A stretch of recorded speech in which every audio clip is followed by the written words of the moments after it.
Vericuda is accessible on a variety of platforms.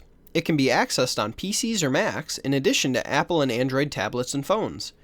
An advantage of utilizing the app on mobile devices is the ability to use the camera to take photos and directly upload them to Vericuda in one step for observations in CAPA.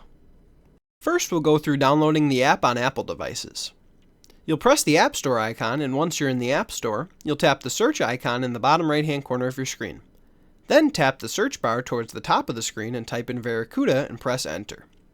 Scroll down until you see Vericuda and press Get, and once you've confirmed the download either using Face ID or typing in your passcode, Vericuda will install on your device momentarily.